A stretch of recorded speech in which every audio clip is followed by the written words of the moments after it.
if you can't foot the bill.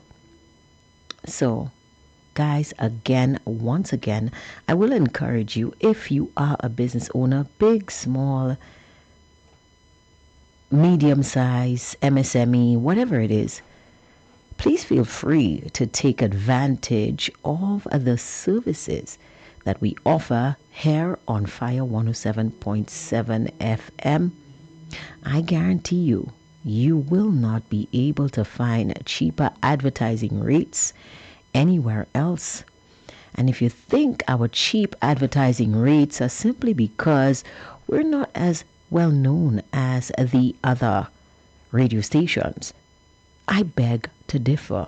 Because you see, here's a unique thing about Fire 107.7 FM.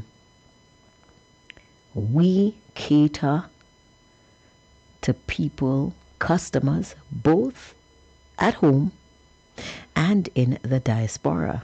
You get 2 for 1. You get advertising, more advertising for your buck, because your business name goes further. And I guarantee you, you will not get any cheaper advertising rates anywhere else in St. Lucia. You can drop us a line on our WhatsApp platform or even on our Facebook platform and check it out for yourselves. See if you can match our prices anywhere else. We also do death announcements. Again, cheapest price ever, because we recognize that it's already expensive to live in St. Lucia. We don't want it to be expensive to die as well. So yes, check out the services that we have. And if you just want to advertise an event, if you simply want to advertise any event you want to do, feel free to message us. And don't worry, we cater to your specific needs. So if you don't have a huge advertising budget, or if you don't even have an advertising budget at all, we cater to you. If you're only dealing with the death of a family member that came on suddenly, and you want to get the word out, but you don't have a lot of money to spend, hey, we are here for you. Okay? So don't forget, 572-3473. Drop us a line on our WhatsApp platform. Let us know how we can serve you. Also, if you want to advertise with Fire 107.7 FM and you need help with developing an ad, a write-up, we provide that service as well at no extra cost. So feel free, like I said, cheapest rates ever. Once again, I want to say a pleasant good afternoon to those of you joining us now on the Facebook platform, those of you joining us on the radio, and those of you on the Fire FM 107 link. Good afternoon to you guys. Welcome to the broadcast. Now, I want to have a disclaimer here, because I want to say something, not as Angie, the host of Hardtalk, but I want to say something. And I should have done this on my own personal Facebook page. I'm realizing that now, but it doesn't matter, guys. The truth is the truth. So today on Hardtalk, oh, by the way, guys, before I commence this, I really want to once again invite you to tune in on Thursday morning, tomorrow morning, that is. I have confirmed my second guest for our new show, our new weekly show, Insight, which will be on once a week, every Thursday morning at 10 a.m., where we discuss pertinent issues that just need a bit more elaboration. And for that, I'm going to bring in certain experts who know more about the topic, because it's a learning experience both for myself and for you. Of course, you know I endeavor to always bring you the facts. And food for thought and for discussion, and I want to bring you the best there is. So I bring you two experts every week, once a week, to just give you a little more insight on the impacts of certain issues that we are dealing with in Fair Helen. Don't think everybody will agree with me calling her Fair Helen anymore, but the truth is the truth. So, this week on Insight, so that will be tomorrow morning, we are discussing crime, the escalating levels of crime in St. Lucia. And to help me do so, to help me bring you the facts, I have invited none other than former police officer, recently retired, Mr. Calix Kakal Xavier. We will be joined by Mr. Titus Preville, a very experienced administrator, community guy. Both of these gentlemen were former candidates for the United Workers' Party at the last general election. Mr. Xavier in the south and Mr. Preville in Babonneau. So Mr. Xavier was Vieux-Fort South, and Mr. Preville was in Babonneau. And both of these men are no strangers to crime or the effects of crime on our economy, on our social, in fact, on our socioeconomic status. And guys, it's going to be a great, insightful discussion. Please don't miss it. 10 a.m. Thursday morning, right here on Fire 107.7 FM. I told you I'd bring you more shows. Here they are.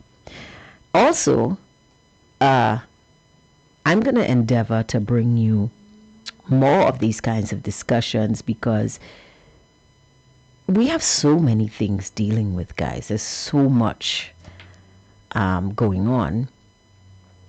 And I just want to give you a bit more. But this is Hardtalk. And once again, we are dealing with the pertinent issues that matter.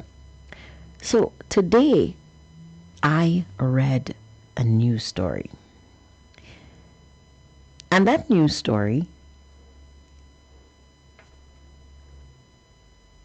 it highlighted a certain individual who heads a certain NGO's questions to certain members of the Ministry of Foreign Affairs. Well, not Foreign Affairs. It's no longer Foreign Affairs, is it?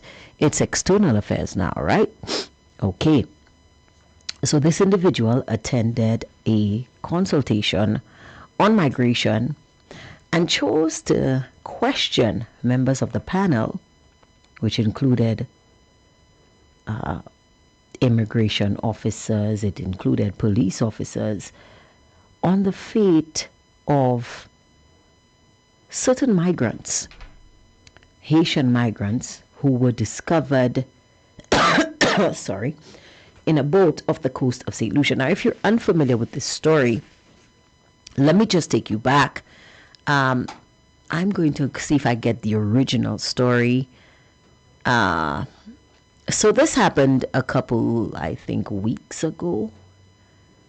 I'm not sure.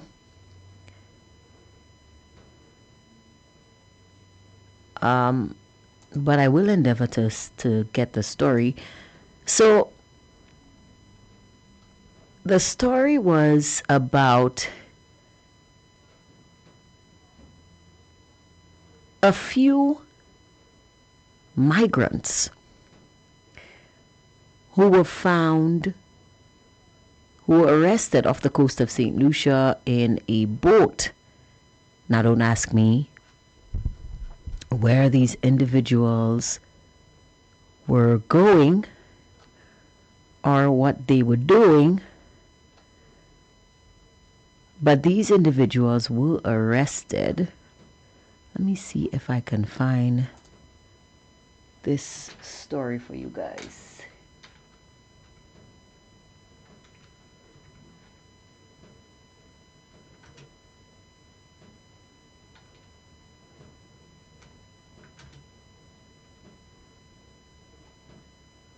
Right. So apparently, the Royal St. Lucia Police Force intercepted a boat carrying 28 individuals. Let me read the actual news story just to give you guys some background on what we are discussing.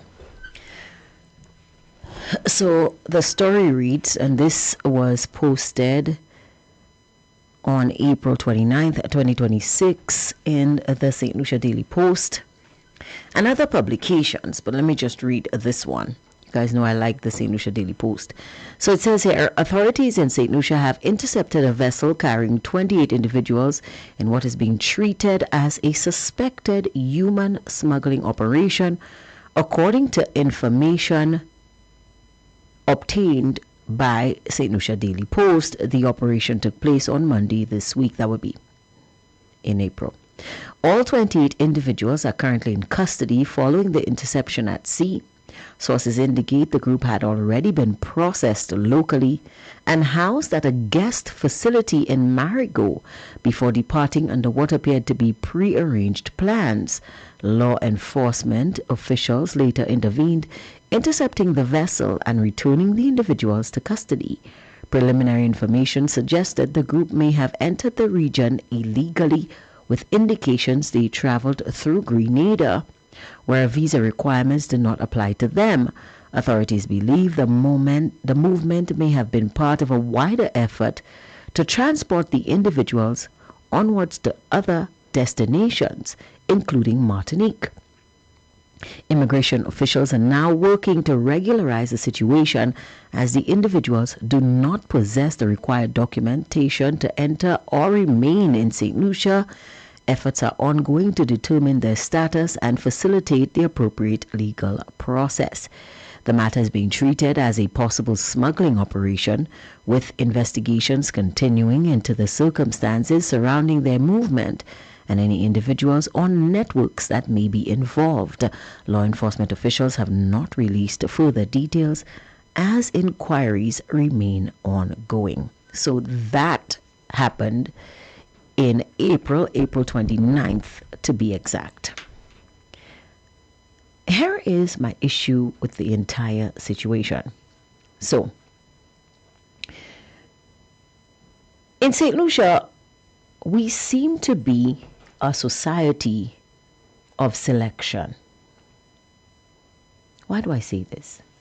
Angie, what are you talking about? You're always on with something. Let me explain. We are a selective society. Selective outrage, selective inquiries, selective thinking, even, it would seem, selective activism. You mean to tell me that the very same individuals who were on social media harassing, insulting, disrespecting, and bullying their own countrymen because these individuals stood up to injustice? You mean to tell me that these very same individuals are now questioning law enforcement, questioning police, demanding answers on the treatment of Haitian migrants, demanding to know why these migrants are being held in custody and why their organization was not called to provide them with aid. Are we serious in St. Lucia? I recall when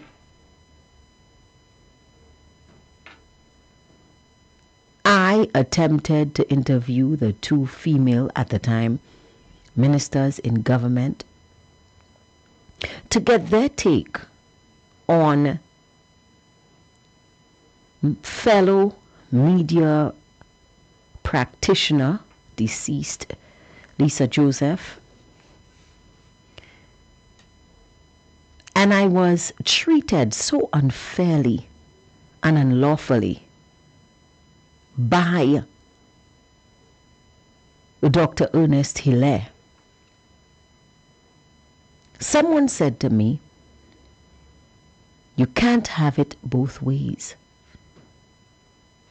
The person said, "You can't be a reporter on one side of the street and then be an activist on the other side of the street. And for that reason, I cannot support you."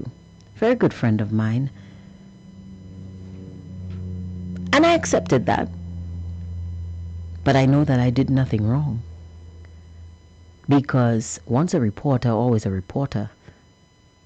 And my nose will always be aimed at the at the story. But you mean to tell me that we have selective activism in this country? So persons can one day get on social media, harass, bully, insult, disrespect, and condemn individuals for standing up to injustice for their colleagues. But these self-same individuals can turn around the next day and suddenly become activists for illegal migrants. I will forever ask, St. Lucia. I will forever ask, by which yardstick are we measuring in this country? Are we really serious? Are we really serious? I could not post on my personal Facebook page because this individual, along with several others, took it upon themselves to attack me day in and day out. And trust me, I am no pushover. So I'm sure I gave as good as I got. But today, this individual who attacked me for standing up for Lisa, who attacked me for standing up for Laura, is attempting to stand up for illegal migrants who had no business being in St. Lucia in the first place because, like the story says, they do not have the requisite documentation to enter or stay in this country. And don't get me wrong, St. Lucia. And this is why I said I should have said this on my personal page instead of the official Fire FM, because I don't want to get the station in trouble. But so what? Take me on. Because I can prove everything I'm saying. I still have the messages. They're there for everyone to see.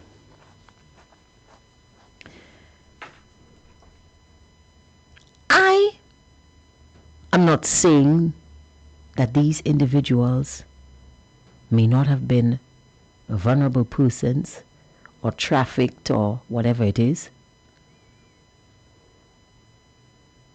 And I'm not saying that I'm without sympathy for their plight. Haiti, of course, we all know is in dire straits right now. And Haitian people deserve an opportunity to live safely. I wouldn't wish this on St. Lucia or St. Lucians anywhere around the world. I am not saying that these Haitian migrants should not have a voice. God knows if they were desperate enough to get out of Haiti by any means necessary and to risk coming to St. Lucia without proper identification and to risk capture, they must have been in serious problems. I understand that. I sympathize. And I'm still not saying that they don't deserve to be treated fairly and humanely, because reports indicate that the children were separated from the group and placed in foster care, while the adults were charged with illegal entry and remanded at the Borderley Correctional Facility.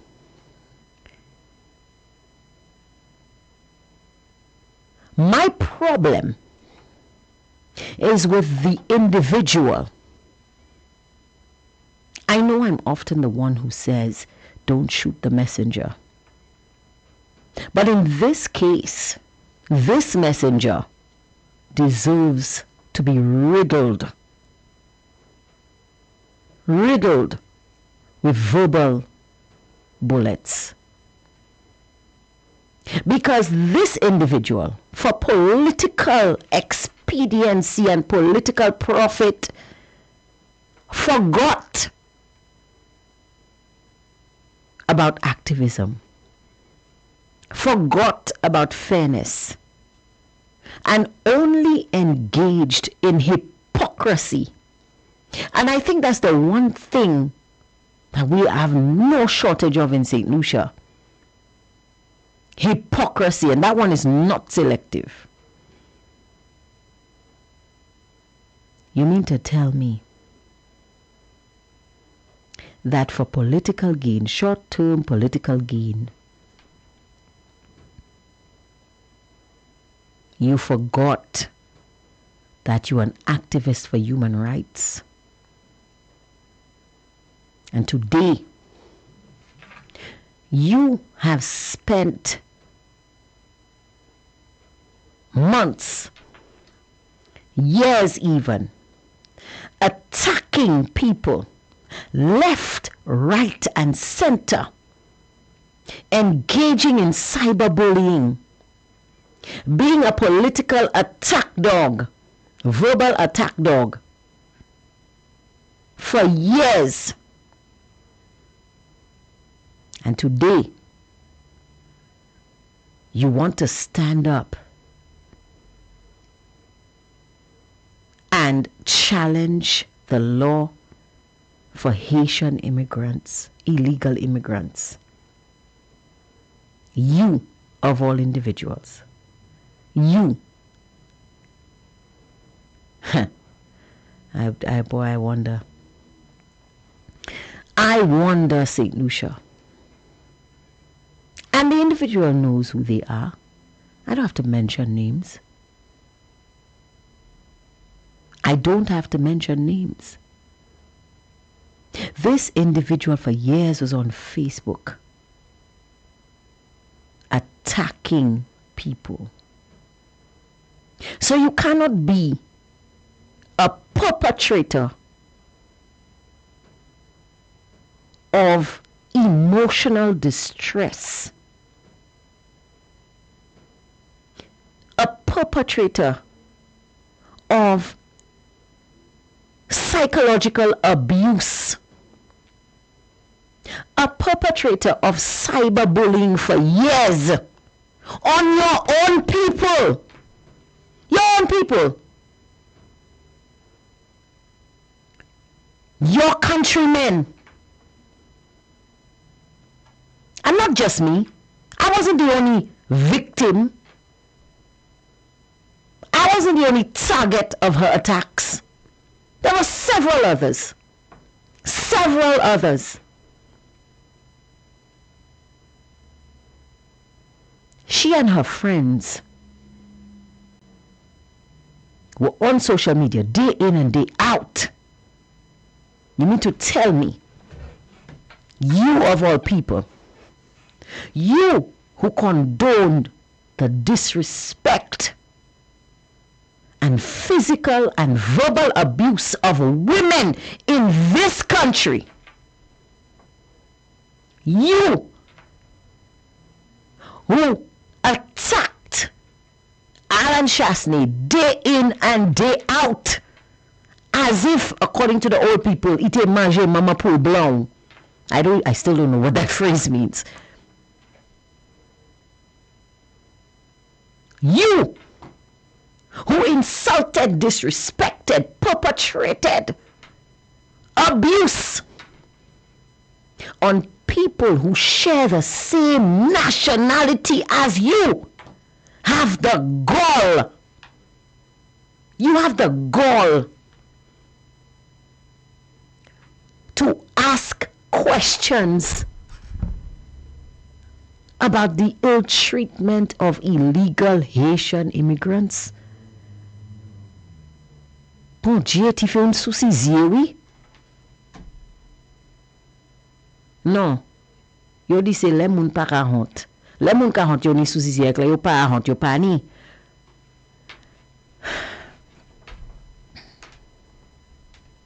Seriously? Seriously? Guys, I know that this is not a topic for Hardtalk. This was something that I should have done on my personal Facebook page. But this is my platform as well. And I'm going to use it to set things right in this country.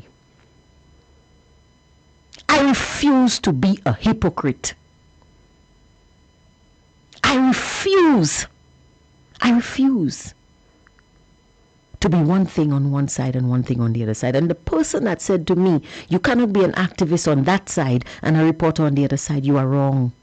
Because I was a reporter on both sides and I was an activist on both sides of the street. But your opinion is your opinion and I respect it. But let me tell you something, St. Lucia. I refuse to select hypocrisy. And this is hypocrisy of the highest order.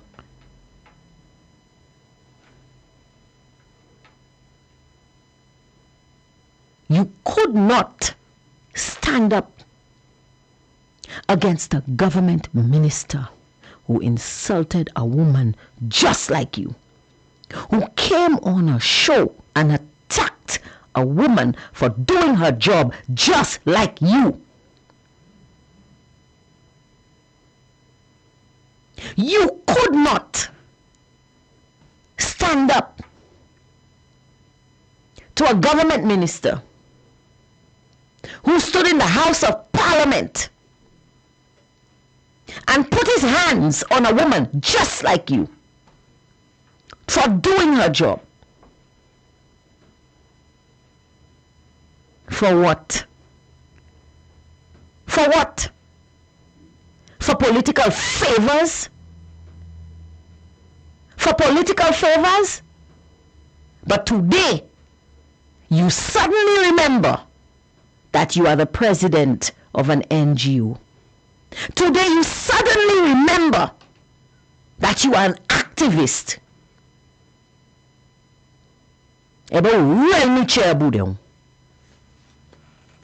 Today, you suddenly remember. You suddenly remember that you are an activist.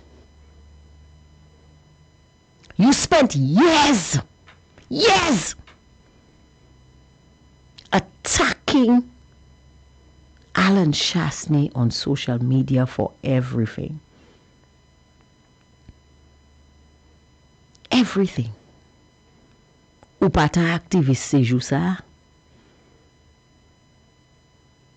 Weren't you an activist then?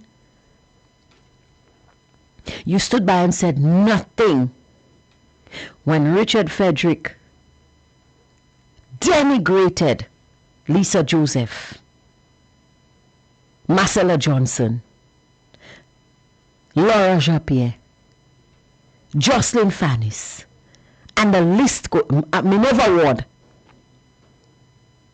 and the list goes on and on and on and on and on and on and on and on and on. You upate activist se jou sa. That time you were not an activist is today. For Haitians, you turn activist. Lord have mercy. I think I need to drink some water. I need to calm down.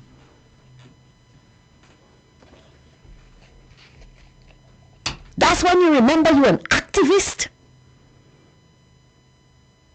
That is when.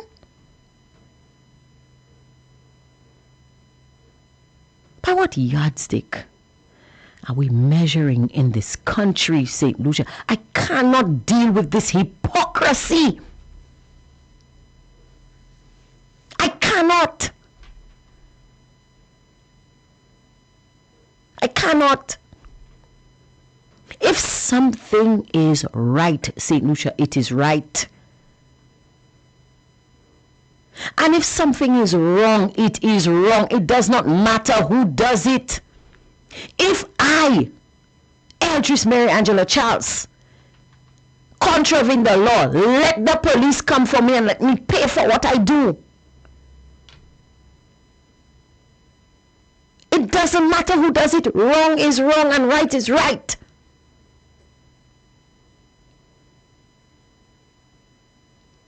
It doesn't matter what color shirt I'm wearing.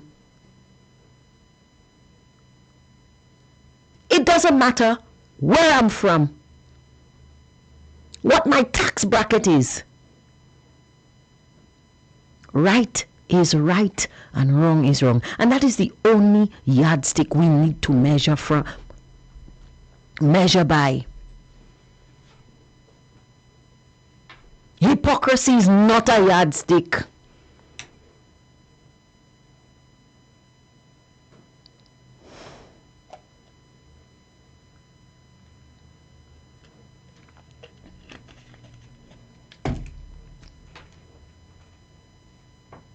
And they can come for me if they want, you know. They can come for me if they want. It's the habit. And I don't care. I will tell you now. I will always be me, whether I'm on the street, whether I'm in the office, whether I am at home, whether I'm out and about. I am always, will always, and have always been me. All my life, I have gotten in trouble for taking on other people's problems. So much so that a very good friend of mine said to me, "Do you know my niece?" And I said, "No, I don't." She said, "Well, my niece knows you." And I said, "How come?" She said, "Well, when you guys went to the same secondary school, but she was in a lower class than you. And one time, the older kids wanted to bully her for somewhere that she was, because there was Form 5 block, Form 1 block, whatever, at secondary school. And the younger kids were not allowed to mingle with the older ones. So apparently, when this young lady was in Form 1, she was passing on the Form 5 section, and some of the kids stopped her and they wanted to, and I intervened. Didn't even remember. Another time I was seated at a bar, and this young man came in and said to me, "You don't remember me, but I remember you." I said, "Of course I remember you. You live down the road," whatever. We started a conversation. And he said to the bartender, who was a friend of mine, "Give her whatever she wants." So the bartender says, "Where do you know the lady from? You're being so familiar." And he said, "This lady stopped me from getting licks when I was little. She stopped older people from bullying me when I was little." And I said, "Me? When did I do that?" She said, "You don't remember." He said, "You don't remember, but I've never forgotten." Story is, he was very troublesome as a child. Normally when you have kids in the community that are very troublesome, older people label them as norm and unom telma pasafe, and they forget that they are kids. So he was afraid of horses. And one time he wanted to pass, but there was a horse by the road, and this guy, older guy, the owner of the horse, said, "Unom telma paha pase, supa pase na batu." And I just happened to be outside.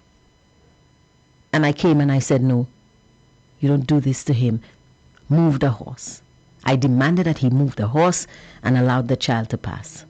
That was what I did. I didn't even remember. I didn't even think about it. But that young man grew up to be such a remarkable individual. And after that, every time he wanted to pass and the horse was there, he would come and call me. And I would always make sure that he was allowed to pass unmolested. A simple thing like that. And this young man never forgot. I forgot him because he's grown now. And I have always been this person.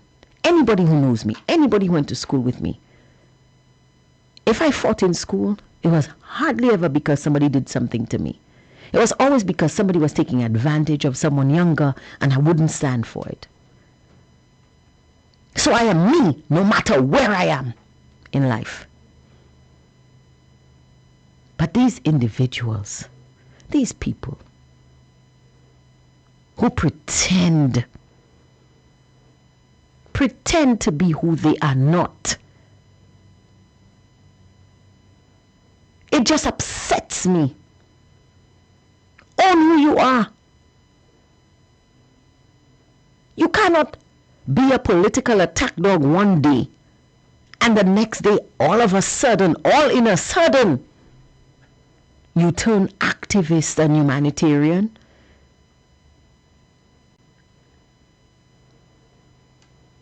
How do you get to choose? Why do you get to choose how people are treated? Who are you to choose?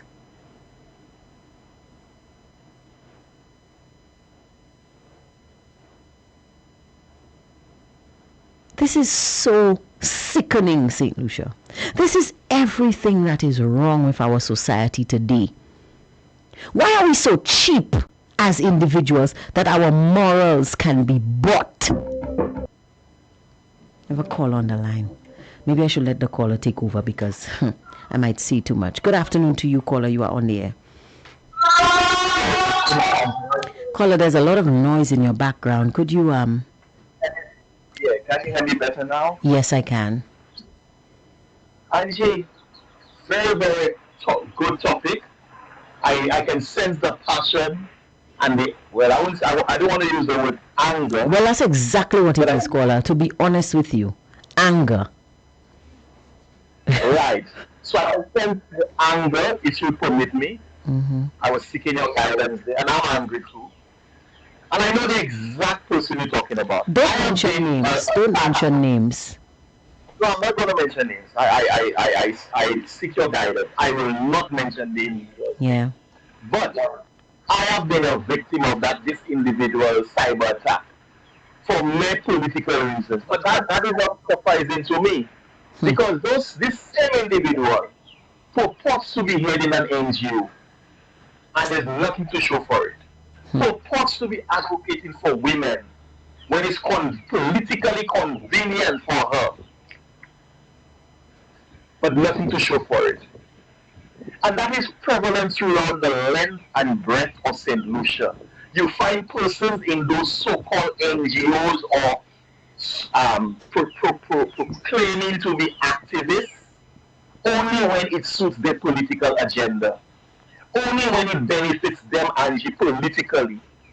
Your situation, when what transpired, what happened to you, right, in the Parliament of St. Lucia, when you were simply doing your job as a journalist/reporter, you would expect that said individual, that so-called fake activist, you would expect that so-called fake activist to come out during that time and say, you know what, whether I support this Labour Party government or not, Minister of Government, you will wrong to put your hands on the lead. Yeah. Caller, listen. That person, that individual, a true activist for human rights does not select who they give a voice. You hear me? Sa pa pièce activiste ki la. Moi pas sav sa yé, mais pa pièce activiste. Not activist, activist. I That's don't the know. word you should use. None of her activity is correct. Okay? And she's not the only one. She's not the only one. So Because she's an act, she's an activist. I don't know That's what what she it is. is. I don't know what it is. I do not purport to put a label on it. I'm not I am not the ones who label people. I'm not a labeler. But listen to me, caller. A true humanitarian does not choose who they lend a voice to. They speak for the voiceless no matter who they are. Okay?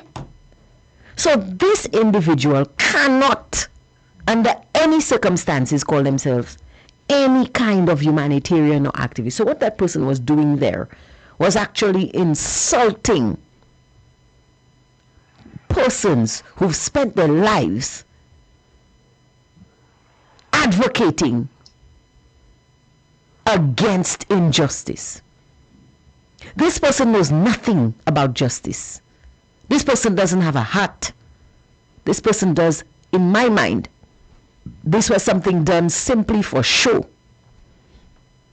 That's my opinion, and I don't care what anybody has to say. But go ahead, caller. Angie, a lot of those individuals, including that one individual that we are referring to, they only form those groups under the disguise of activism for their own self-enrichment. In other words, they form those so-called activist groups so that they can benefit from the government of the day. Personally, this individual, there's so many things that I could say, but I will be guided not by you and to protect Fire FM, the radio station. But this individual in question is no activist. This individual only speaks from two sides of her mouth, only when it suits her and her political party, and that is the Senucia Labour Party. So if UWP is in office, she's all over the media. Women's rights, you must advocate for women. And when the Labour Party in office, she gets more tablets.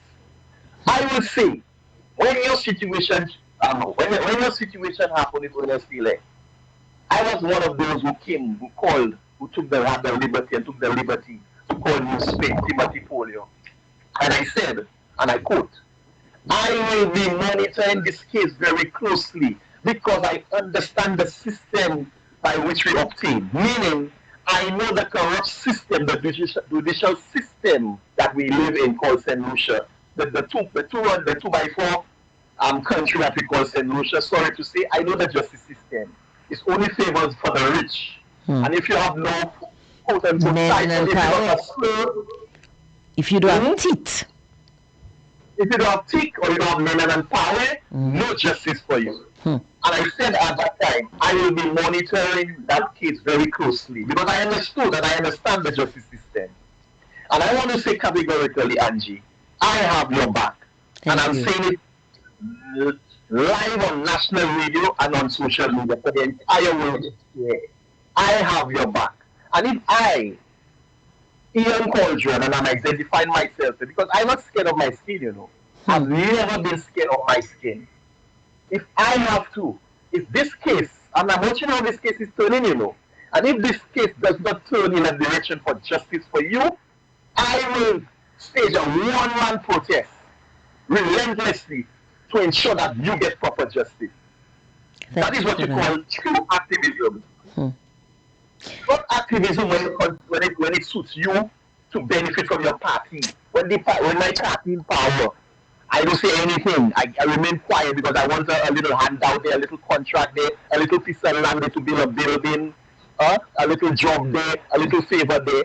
So you keep quiet when your party, when the party is in power. But when it's another party in power, all of a sudden you're an activist. Now, I am not against the Haitian people. The Haitian people are going through the trying times. Yeah. They flee the country by droves, and it has been happening constantly. A lot of them, you see, on those little canoes, they try to cross the seas. Some of them don't even make it.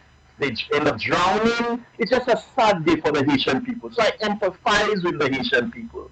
But in St. Lucia, like any other country, there are rules, there are laws governing the country. That's right. Immigration laws state to enter any country, you must have the proper immigration documents. In that case, those Haitian people did not have the proper immigration documents, and so they cannot enter our country called St. Lucia. So in one breath, I empathize with the Haitian people. I understand what's happening. It's trying times for them. There's no, as far as I'm concerned, there's no government in Haiti. Haiti is run on autopilot. It's chaotic. It's chaos, and so they flee by droves. However, and you can't blame them for trying to secure their. You cannot blame them for trying to secure their lives. I mean, or trying to get a better place. And I really do feel for the Haitian people. Right. So we don't want people to accuse us of being insensitive to the Haitian people. However, there are rules, there are laws governing any country. And the same applies to St. Lucia. If you want to enter the country, you can apply for political asylum. Yeah. There are rules, there are laws, like any other country. So let us put that on the record. Because you know the hacks. They'll say, oh, Angie and their callers, they're not sensitive to the Haitian people. So we have to put that on the record early. Did that with me? That same actor Fast or Actifest did not Paula, you're making me laugh and I really don't want to laugh right now. What Actifest? Oh, Lord Jesus. Did not agitate or speak out for Lisa Joseph, did not speak out for Laura Jappier, did not speak out for Eldridge Charles, did not speak out for Minova Ward, did not speak out for Nancy Charles, and all the women, Dr. Mulclack, all the women who were under the attack, vicious attack, violent attack from a government minister. But today you find your voice for the Haitian people. Now, I'm not saying the Haitian people should not be treated like human beings, you know. We're not saying that. I am not saying that. All I'm saying, stop the hypocrisy and be consistent. Exactly. If you want to act, exactly. If you want to be an active fast or activist, be consistent and be persistent. Do not do it when it's convenient for you. Because people now understand that a lot of these so-called heads of those groups, those NGOs, you can see their political allegiance.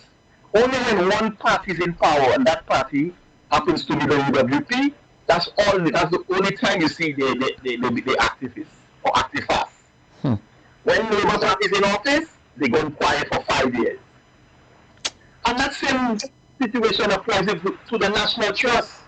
Yeah. So much is happening with our national treasures, our beaches. Look at what's happening. I understood there's a problem at the Roseau Beach. Yeah. With the turtle eggs and what have you. Have you heard the National Trust Nobody. come out and say anything? Nobody. Look at what's happening. When they're constructing the Halls of Justice, the National Trust was called upon to make a statement.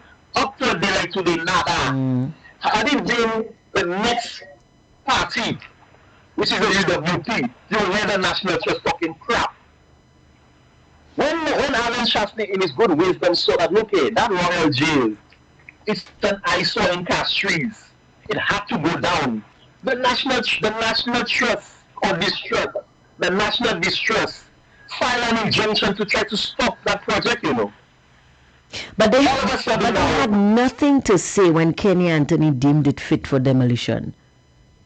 When Kenny Anthony stood up and said the only thing it was worth was to be blown up, nobody had a problem with that. Nobody had an issue. National Distrust was quiet, nothing to say. But because they get a little subvention from this government, and when this Labour Party administration came in, they increased their subvention. They get quiet. Nothing from them. No activism. Okay? And that is what irks me, St. Lucia. That hypocrisy, according to my good friend Rick Wade. That hypocrisy. Take for example, the Chamber of Commerce. Have you heard the Chamber say anything? We have issues with cost of living. We have issues with the rising food prices. We have issues with unemployment. We have issues with crime, the high rate of crime, which directly affects the chamber of commerce, the Well, chamber's let me tell you, business. in the That's the chamber's Nada defense, from them. hold on, in the chamber's defense, very early in the last administration, the chamber formed a group called Citizens for Peace and Prosperity, and they started to do some activism, um, trying to find the root cause of crime. And in their minds, they said that they feel social inadequacies and poverty was the root cause of crime, and they embarked on an entire program. They gave they engaged in funding after school programs, beautifying communities, and doing skills training I and stuff. see. So they really did. They got out there and they got their hands dirty. We have to be honest. I understand. Which has dirty. I disagree. I beg to disagree. Angie, the Chamber of Commerce activism or speaking out is like a woman on a menstrual cycle. Excuse me, sir. Watch it. So Watch it. I'm Watch it. Use what another I'm analogy. saying. Use another analogy.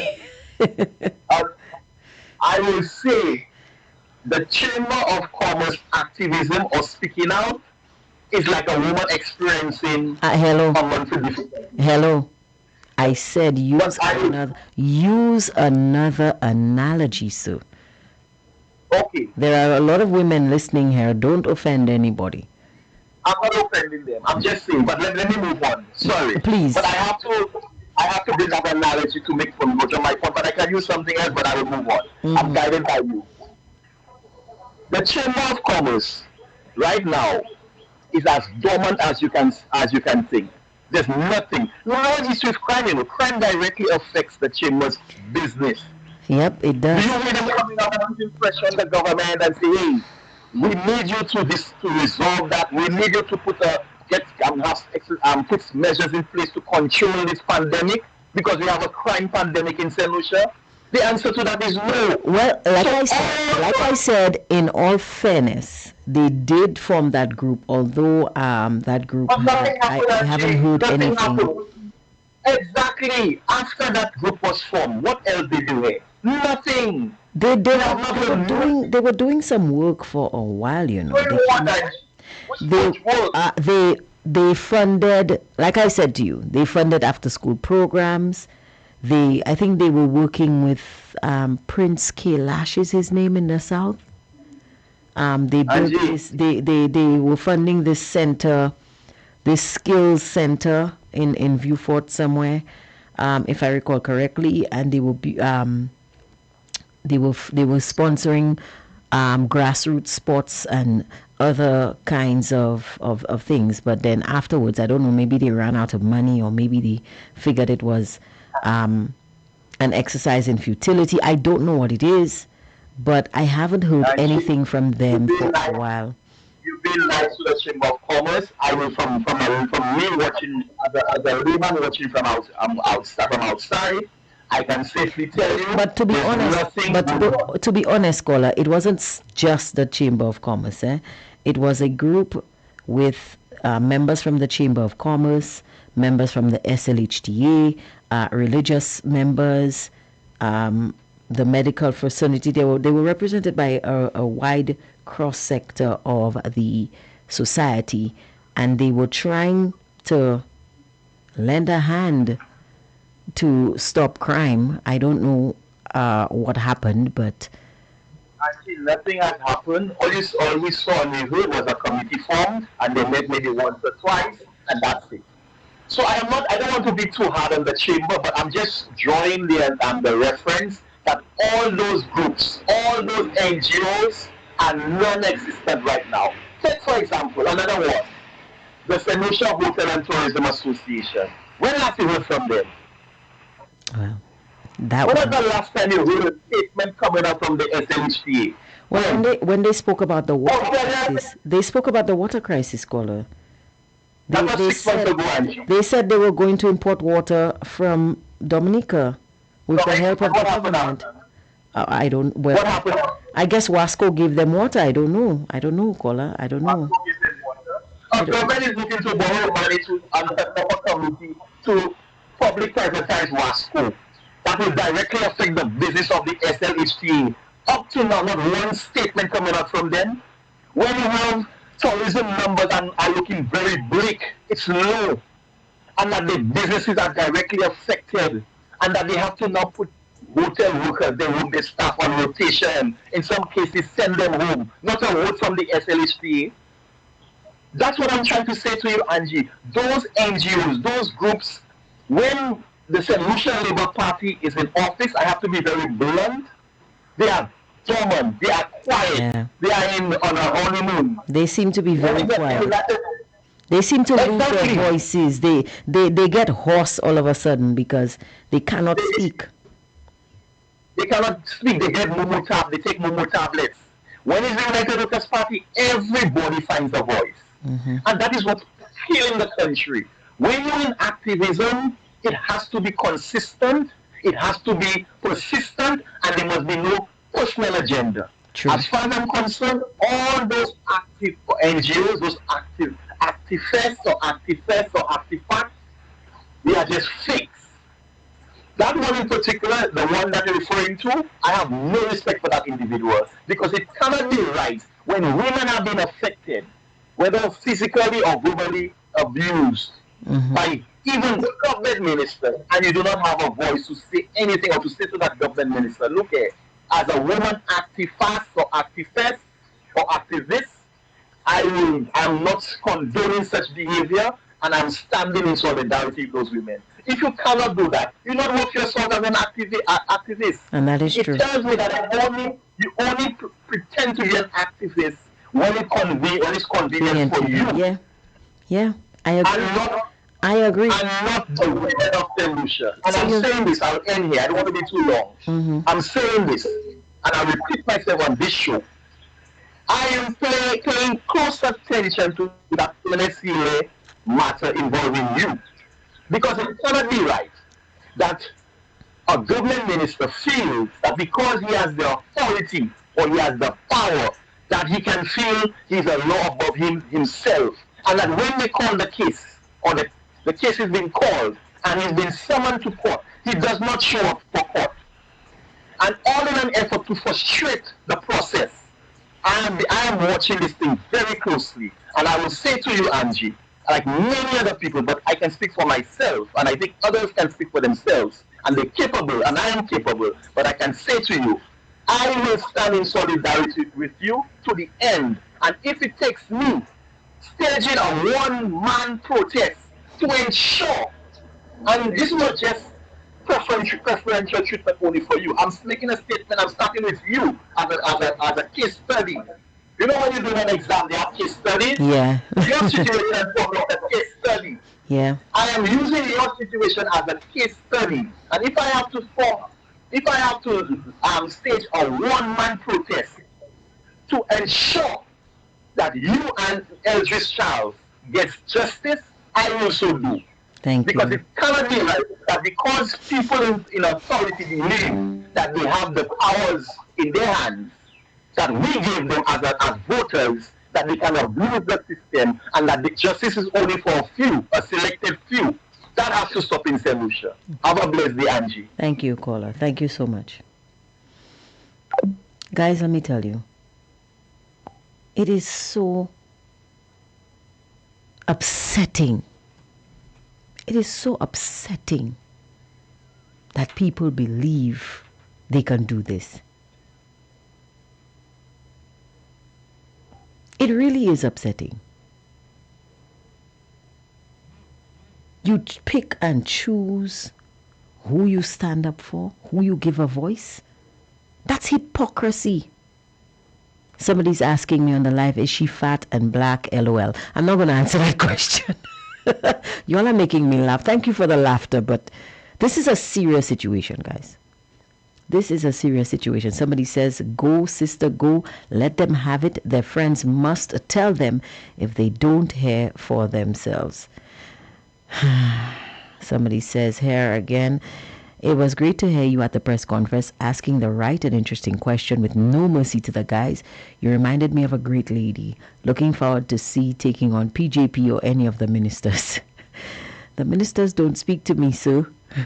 Somebody says, and Angie, I need your full name to put on the government fund for your account to fund your legal requirements. I like that one. I like that one. Oh. Now, guys, bear in mind, this is the same person who promised me overtime, and I haven't received one check, and apparently the check is in the mail, but now they want to fund. Somebody says, Angie, you're making me afraid. Another says, you're right, Angie, put it to her. Somebody saying active vice. Somebody else is saying, I'm quoting from a lady on FB. That's a content scavenger, whatever that means. I don't know what that means either. Somebody says, take a breath. Angie, calm down yourself. Another says, true, that's the way it should be.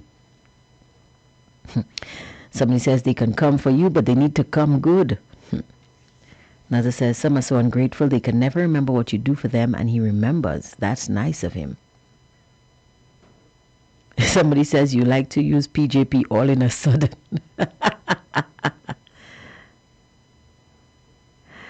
Oh my goodness. Somebody saying, imagine I heard someone on another radio station say this morning that they like her because she speaks her mind. I wondered where this person lives because I have read some of this person's disgusting posts online. Another one says, wow, Angie, you just like me. I hope we have the same month. Maybe this is why I first saw you and listened to you. I fell in love with your show. Thank you. Somebody says she is an opportunist. Another one says, you're so right, caller. Somebody says, caller, you are on point. Never an activist, always an opportunist. Shame on them. Somebody says, we speak our mind when things are not right, and we stand tall because we want things to go right in the country for our people. Another says, at least I hear you laugh, Angie. This is better. You were too angry. Another one says, in spite of the situations, the Haitians are not afraid to stand against the government, unlike us Lucians. Guys, it is time for a quick commercial break. And we'll be right back with more Hard Talk. Because I really don't want this sad situation, this disgusting display to take up too much time on my program today. We have other things to discuss. So we'll be right back with more Hard Talk after this commercial break. You already know the power of Lix products on your clothes and household. You Lix your whites and colored clothes, leaving them fresh and scented. You Lix your dishes and left your hands protected with vitamin E. You Lix your floors, even Lix your toilet. Now we expand and bring you 3 new scents in our fabric softener: Balmy Sunshine, Summer Sunshine, and Thousand Flowers. And Lix those stains off of colored clothes with Lix Color Sand Bleach. Lix works even further with Bondi Care body soap bars in deodorant and antibacterial. So Lix tiredness and bacteria out and refresh your timeline. Your products even Lix, then choose Lix from the Daily Distribution League. Available at all leading supermarkets.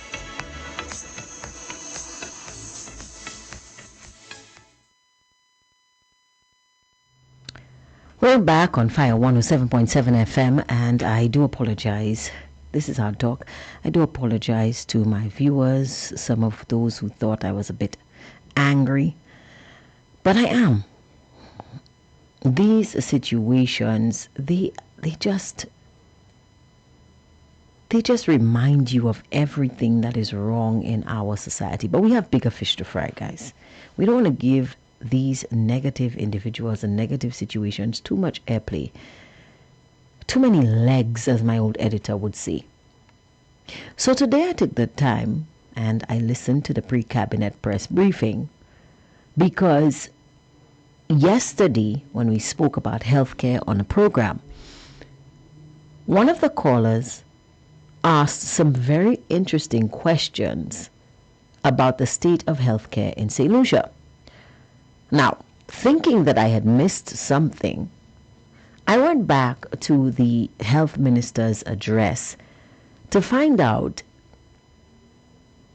if the Ministry of Health even acknowledges that a case of hantavirus, whatever it's called,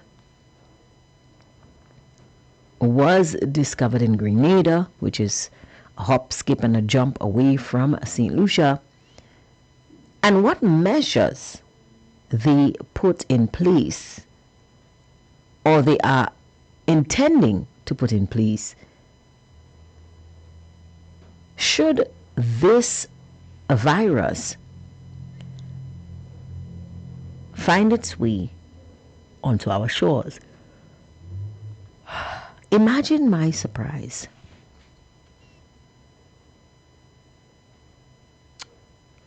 Imagine my surprise when the Minister of Health had nothing to say.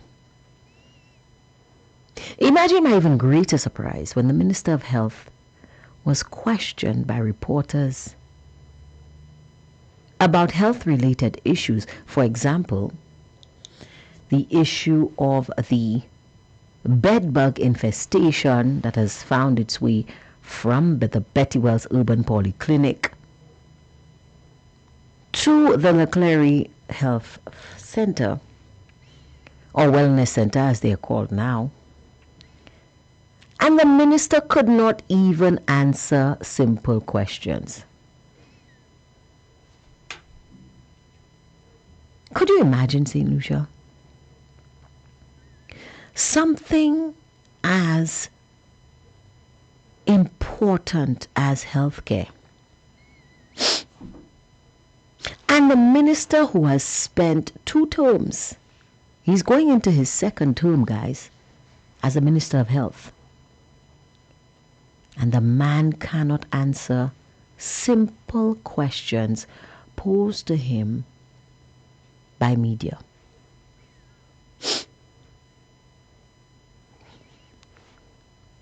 I don't know what we're going to do in this country. Unfortunately, for the caller yesterday, nothing was mentioned about any type of plan for hantavirus. Nothing was mentioned about the missing finger. Some people say it's a middle finger.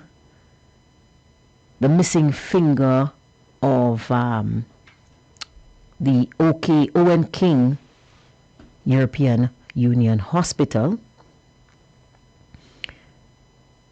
And when the minister was asked about the progress on St. Jude, well,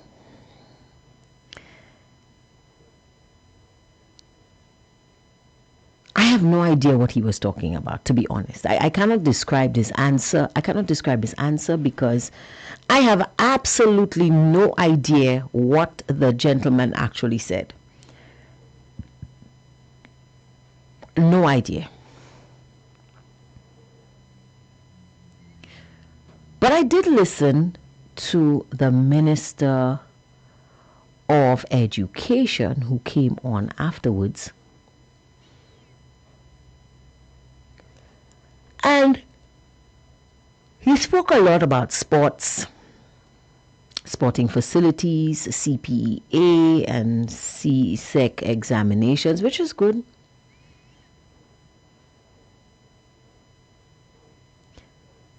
But there is an unfolding situation in St. Lucia concerning school bullying. There's a situation where it was reported that a teacher, an experienced teacher, a teacher who many say is one of the best at the institution where he works, and I don't know what institution that is, but the teacher apparently sent something after one of the students and injured the student's face. Now, to be honest with you guys, in my day, yes, I am that old. I remember when old people say in my day. I cannot tell you the amount of times I've been hit with a piece of chalk for talking too much in class or for laughing too much. And one time there was a teacher who sent her duster. For some reason, this teacher would always send her duster at you, but it never actually hit you. It always hit your desk right in front of you to make you jump. I don't know where she got that aim.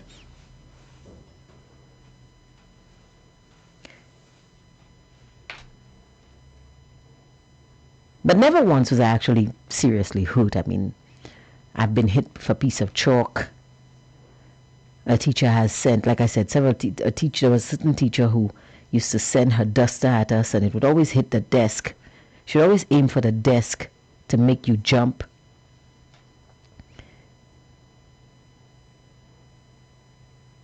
So a teacher sending something after a child, it doesn't really strike me as over the top. Actually hitting the child is something else. But then again, I am from the era when if you misbehave, you got caned at school. And I got caned just once, and not because I actually perpetrated the crime, but because I was seen as an accomplice. Mainly because I didn't tell. I knew what was going on and I didn't tell. So I got caned as an accomplice. Before y'all think that I was so bad in school that I needed to be caned. Not with the mother I had at home. How would I have started that conversation? Could you imagine me going home to my mother and say, Mommy, I did this and the teacher caned me? Where would I have slept that night? That's what I wanted to know. That would be the longest conversation ever. Because I would, well, you see, what had happened was, and all the filler words in my vocabulary would come out, trust me. I didn't have the type of mother you could go home to and say, Mommy, the teacher beat me, and for her to say, yes, I go into school for the teacher tomorrow. I didn't have that kind of mother. I had the kind of mother who said, when I send you to school, I send you to learn. And you better respect that teacher the same way you respect me. You better conduct yourself in that class as if I am standing there with my eyes on you. And if you think that I will not know when something happens, you think again, because you'll have to come to explain to me what you did. And anytime you would go to my mother and say, Mommy, the teacher beat me, the first question out of her mouth, what did you do? You tell her, Mommy, Granny hit me or Uncle hit me, and the first question out of her mouth, what did you do? So I didn't have the kind of mother that would say, I'm going into school for the teacher. I don't know that. That being said, I have a different, well, I shouldn't say I have a different take. A lot of people, all in a sudden, and maybe not all in a sudden, maybe it stems from years of suffering corporal punishment yourself, both at home and at school, and viewing it as abuse. We have a problem with people disciplining our children. We have forgotten that it takes a village to raise a child. And I think that contributes largely to the way our children are behaving these days. I say our children because, again, it takes a village. And in our case, it might take the entire country to raise these new generation of children who are coming out. I don't necessarily have a problem with corporal punishment at school. I was very afraid of being beaten by the teacher, and it kept me from doing a lot of things that would have caused me to get licks or caned or whatever. Like I said, I didn't escape. I did get caned one time. But I think the fear of being punished in that way at school keeps children in line. Of course, there are always exceptions to the rule. Some kids, they're different in that this does nothing to them. I don't know if they're used to it. I don't know what the problem is. But it doesn't faze them and they just do worse. These kids, you have to think of more targeted ways of instilling discipline in them. But for me, it was always the fear that the teacher would beat me that kept me in line. That being said, I have a serious problem with teachers going overboard and manhandling people's children. And I have had my own personal experiences with this, not myself personally, but with my daughter, with my niece. And it wasn't pretty. I recall at a primary school in the city, a teacher punched my child in the back. And that day I was not the mother my mother was, because I was the mother that was going to the school for the teacher. But when I got to the school, I entered what I thought was a powder keg, because apparently, my child was not the only child to suffer that kind of atrocity at the hands of that particular teacher. So when I got there, I saw a coalition of angry parents surrounding the class. And this lady standing in front of the class in fear, because just the faces of those parents, just the aura coming off them. You know how sometimes your child has a fever and as soon as you pick them up, you haven't even checked their neck, but you feel the heat. I was feeling the anger rolling off these parents, and I had to, take a step back, breathe, and swallow my own anger, because if I had said, a powder keg would have exploded in the school that day. It wasn't fair to the kids or the teacher. So I called the teacher to the side, the opposite side, obviously. I stated how I felt. I stated that I was not pleased with what she did. I spoke to her as a human being. I said, listen, I am not happy with what you did. I'm very upset. But I'm not going to say anything to incite that mob out there, because I don't want these kids to be traumatized. But if you do it again,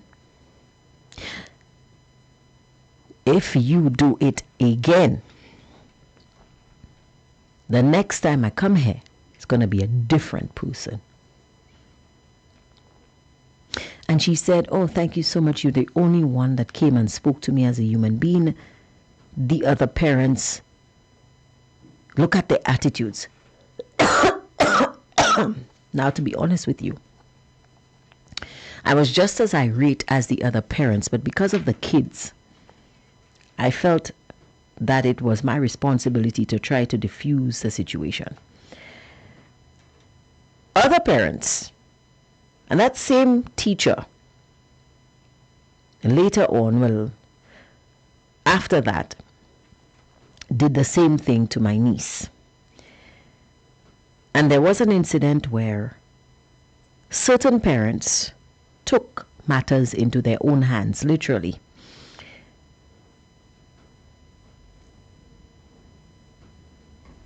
I don't have a problem with teachers disciplining children. Teachers are the parents When we are at work, when we are hustling to put bread on the table, teachers become the surrogate parents of our children, and they deserve respect not just from us as parents, but from the children as well.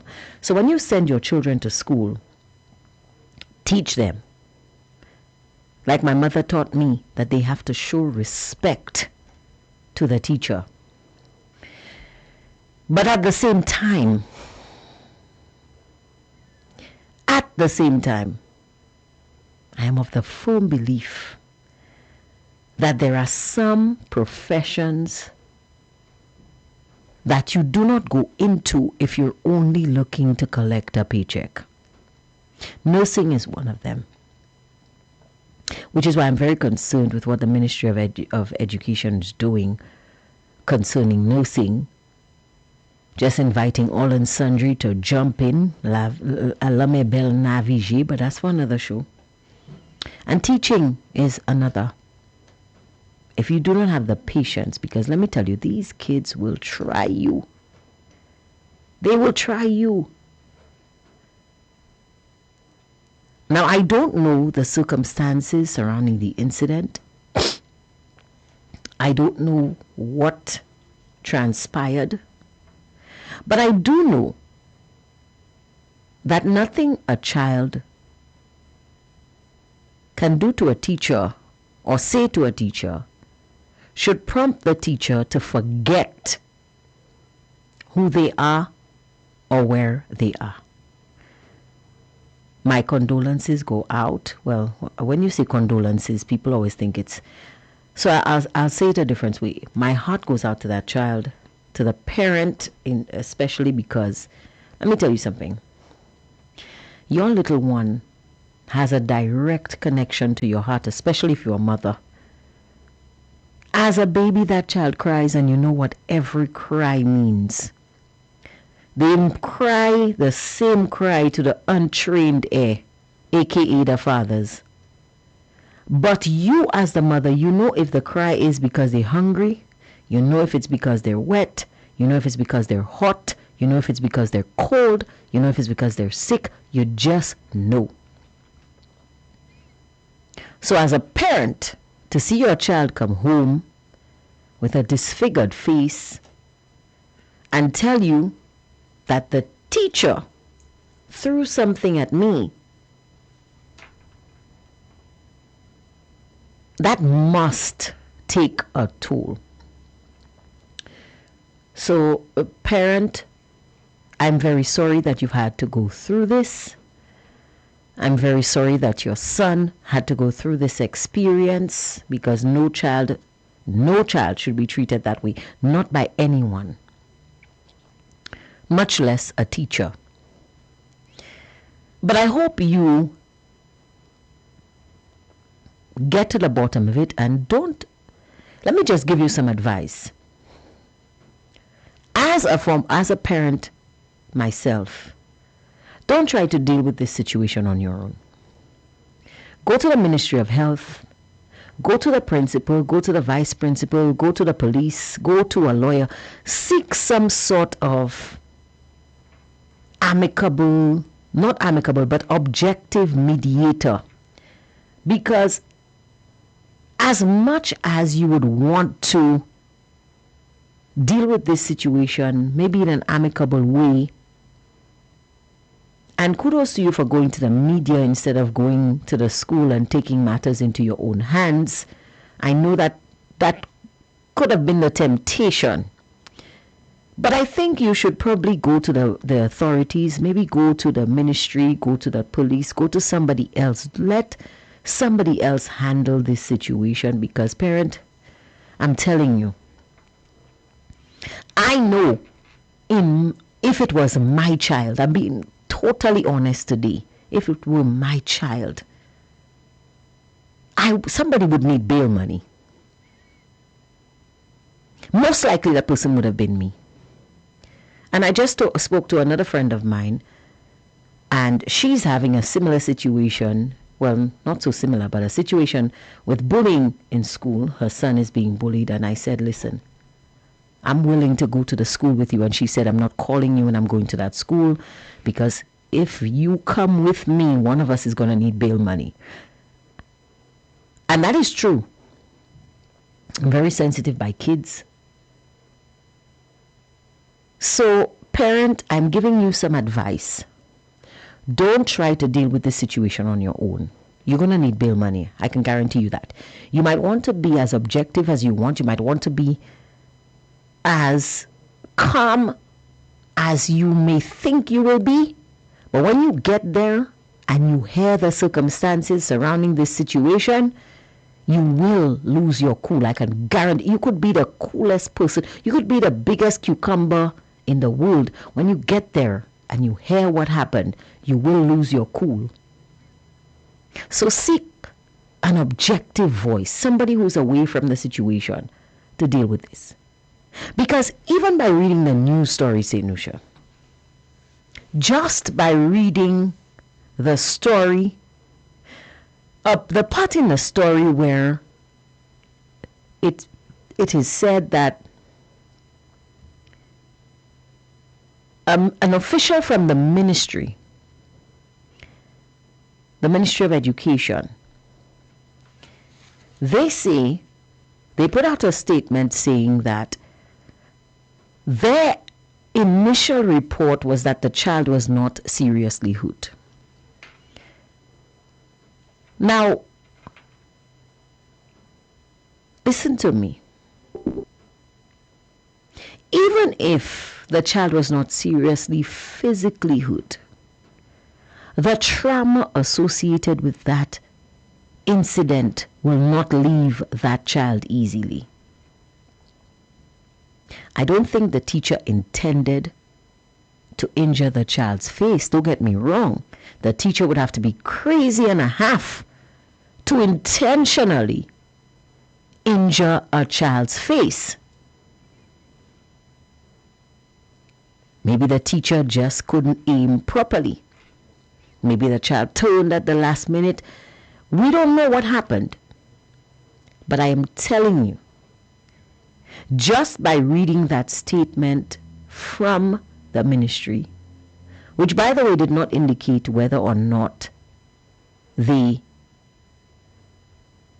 personally interacted with the child or the mother, because if I were a teacher, a principal, a ministry official, and this situation happened, my first instinct was to go and assess this thing by myself, see for myself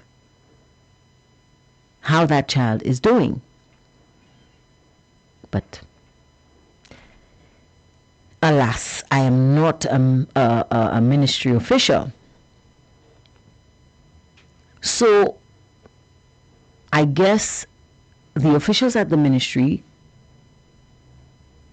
didn't yet see the bump on the child's nose, because it doesn't happen right away, and they assessed that the child wasn't hurt. But you're not a doctor, and I do hope that the school sought some sort of medical intervention for that child and didn't just say, well, nothing happened to you, you don't look hurt in any way, you're not bleeding, so you're fine. I hope that is not what happened. I hope that's not how the situation was handled. Although I'm told the parent, I didn't hear what the parent said for myself, but the parent is not happy with the way the school handled the situation. Teachers are not perfect. And of course, teachers are human beings. You expect them to be susceptible to human error. But I think too many people react instead of taking a deep breath, counting to 10, and walking away when they end up in situations that they cannot handle. So this is why my advice to the parent, Do not deal with this yourself, because this might go very lopsided very quickly. And that's my take on it. That is my take on it. So just let's try to deal with the situation as amicably. Boy, I'm saying this, and in my mind I'm saying amicably. That's not a word you often attach to these types of situations. But Lord have mercy, you have to find a way to balance it. And I'm telling you, the temptation will be there to put your Christianity on a side. But please don't succumb.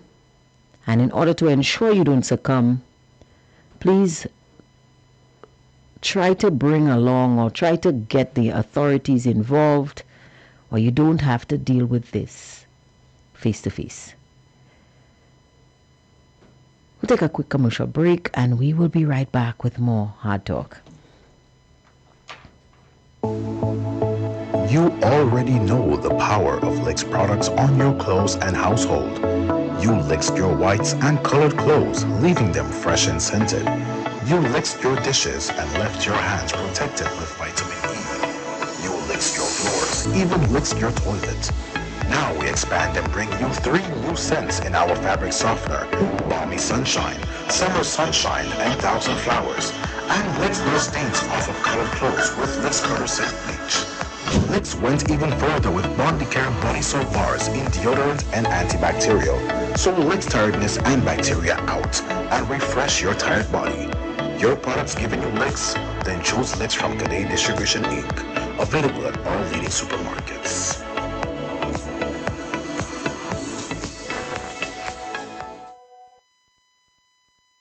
Guys, let me tell you, I'm saying, I'm trying to say that we need to, that this thing needs to be amicable, and somebody's saying to me, amicably, anybody who abuses my 3 children, get ready to bring food for me in the cell. It's tough. I'm asking the parent to try to remain calm and do this in the best way possible. But guys, I'm going to be honest with you. I couldn't do it myself. That's why I'm saying, don't do this. Don't go on your own. Don't go to deal with this on your own, parent. Bring somebody with you. Bring the police. Sometimes you bring the police to hold you back, but bring them. Because and keep thinking, if I end up in a cell today, who's going to take care of my kids? Think about that, because these situations, they are volatile and they can go left very, very quickly. And I'm being honest. I don't think I would have been able to deal with that situation on my own. All right. We have other topics to deal with in St. Lucia today. So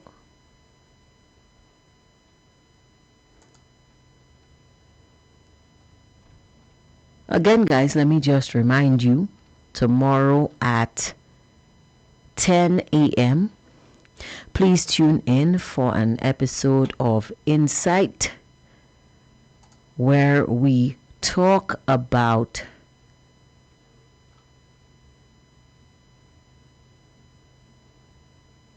the state of crime in the country. And as we do that, I'm just seeing a report that Barbados is currently holding an intensive, that's how it's being described, intensive regional law enforcement and security 5-day training workshop aimed at strengthening the Caribbean's ability to tackle sophisticated transnational criminal networks and illicit financial activity. So, at least finally,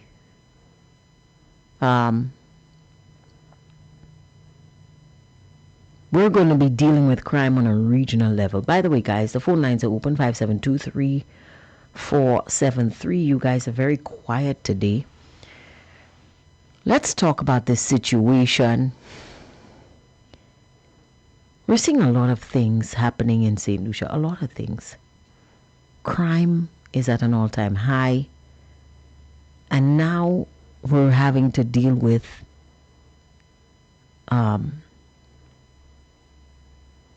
children being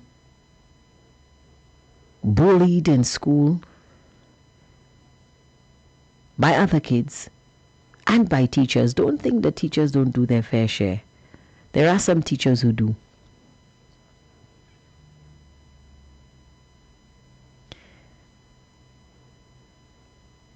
As parents, how do we deal with these situations? How do we have a call on the line?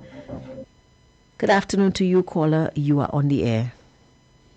Good afternoon. Good afternoon. I have two things to read on the mail today. Go ahead. We cannot do the teacher, sometimes. Yeah. So, sometimes we have to look at the teacher and give Jack the jacket. Yeah. It's not about the teacher with the kind of frustration. Yeah. Okay, the parents, when they get paid for the month, the money finish, and the teacher come and give you a habit. And the kids come and give you a habit. Sometimes you can't control that energy. That's true. You know? But caller, listen, you still have to be a professional. You still have to keep yourself in check. You still have to take a deep breath and take a walk and keep. When you get to work, doesn't matter what you do, you have to leave your personal issues at the door. You're right. You're right, Nikki. You're right, but Angie, frustration makes you do anything, Angie. True. You go to work for the month, if you affect yourself $3,000. When you fish for your little mortgage, you fish for your canoe, and you don't have nothing to give your child, and another child come and give you everything. Let's be real. Yeah. I'm not saying the teacher is right, I'm just telling the frustration. Yeah. Now, next time, that guy there, Russ, whatever, your Uncle Jeffrey is best friend. That's what he said on your live last night. I was listening to you. Okay. GPH, they send you on a trip to see what GPH is doing. You make all the vendors vote for the Labour Party.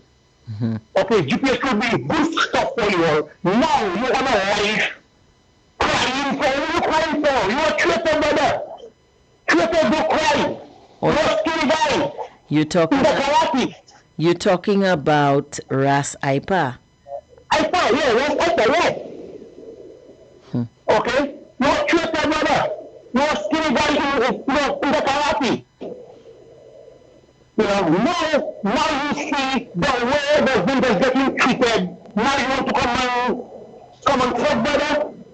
They give you all the opportunity to do it, but you never do it better. You never do it. Now you want to come and tell St. Lucia, the big dog. 2 days ago, when I tell you the little player among that big dog, you cannot do nothing. You just have to go. Yeah. The Prime Minister was to try, those big dogs used to be for the Prime Minister.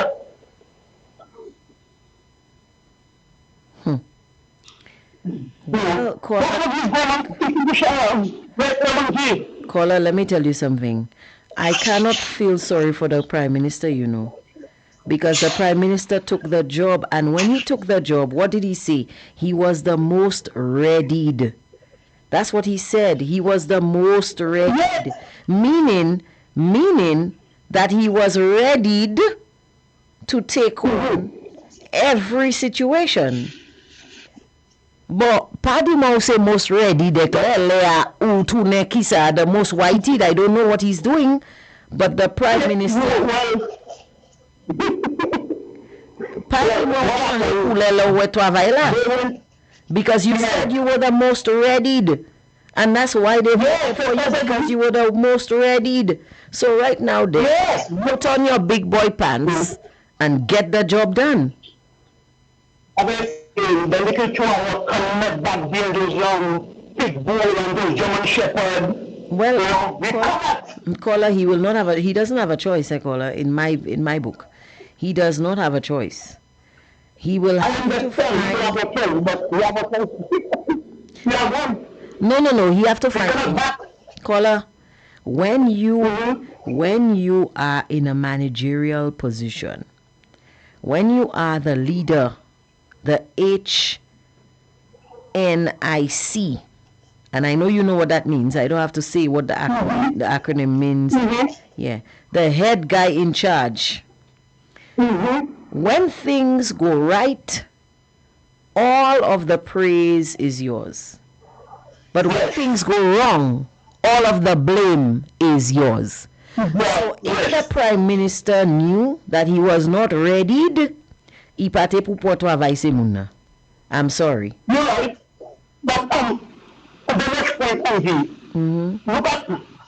look at the Prime Minister, right? When you listen to the Prime Minister, that man is just a Donald Trump. I don't know. No, what did I say? What I say? You like so much.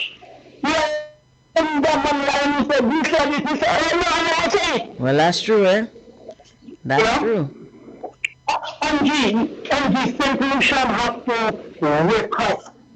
They have to wake up, Angie. They're sleeping. They're sleeping so much. Like they give them sleeping that they can move the pace. When I look at my people in St. Lucian, I love my people. I love my St. Lucian, Yeah.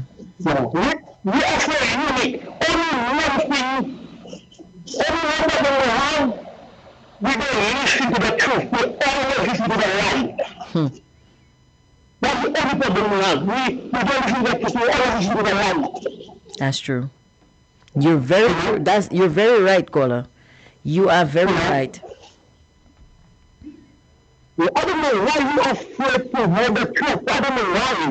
Why? Angie, why? Maybe because it's the truth that offends, caller. You don't hear old people tell you only the truth offends. Oh my! I am listening to the lady said Philip J. I never stepped out from the party. I worked for you for 40 years. But if you support one political party, that's your right. Yeah. And 40 years you sharing in that party. Okay, your professor is supposed to be shot. Okay, for 40 years.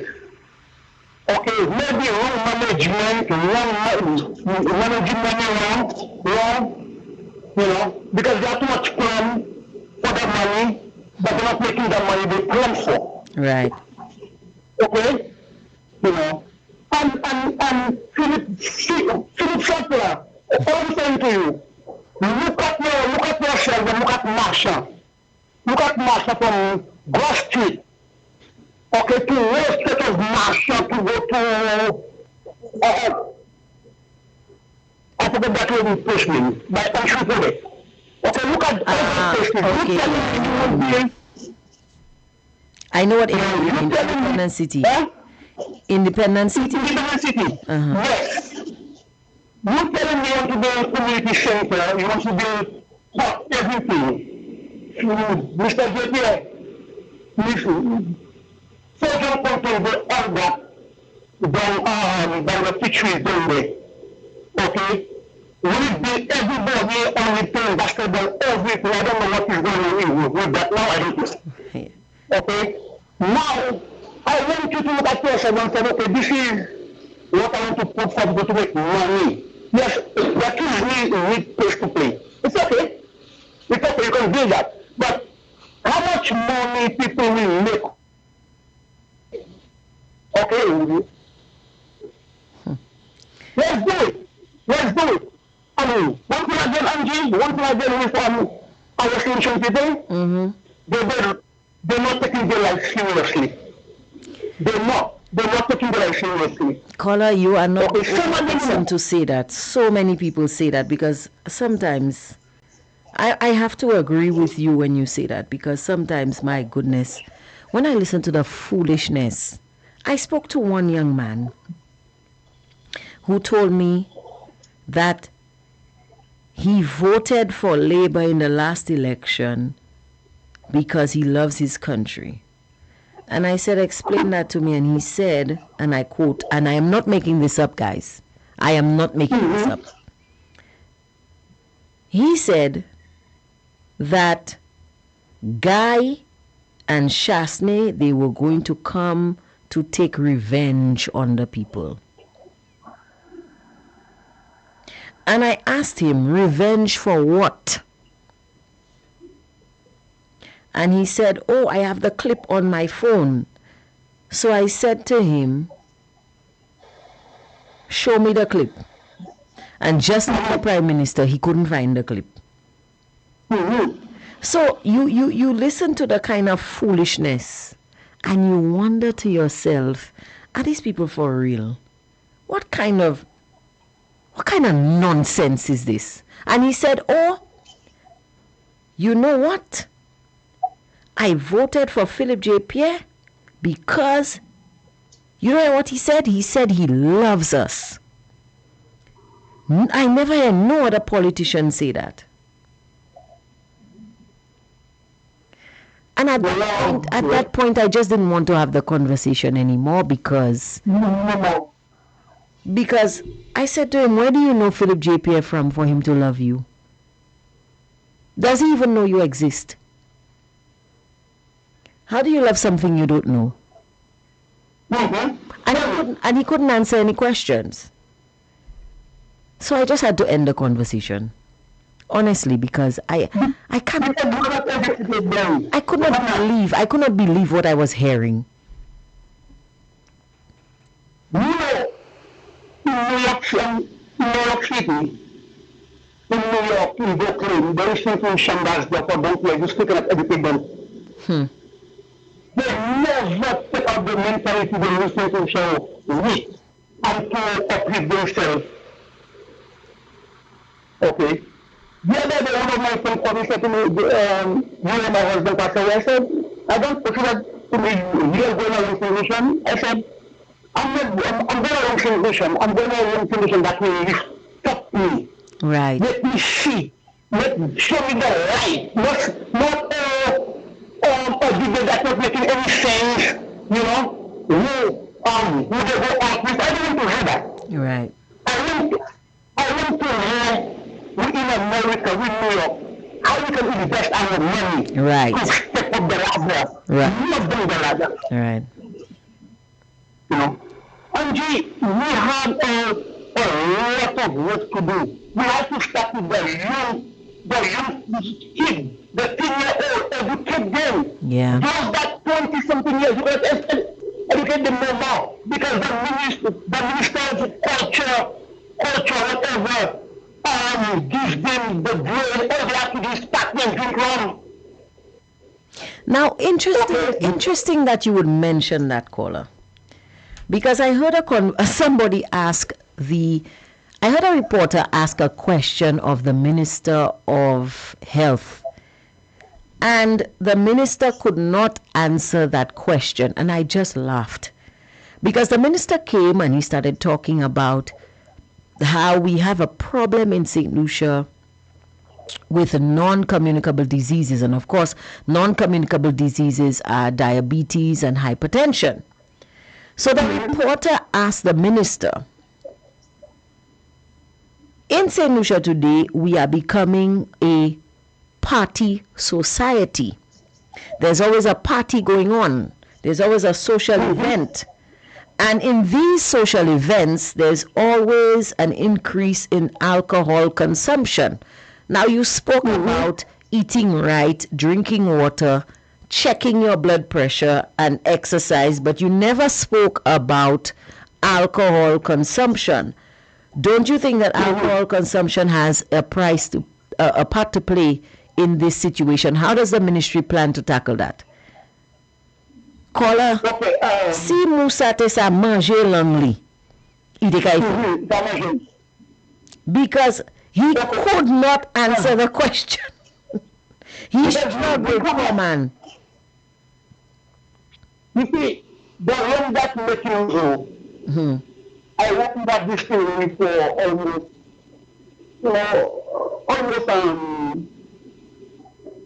3 years to 4 years. Yeah. In and out, in and out. And the rum make it 100% molasses. Yeah. The molasses is sugar. Yes.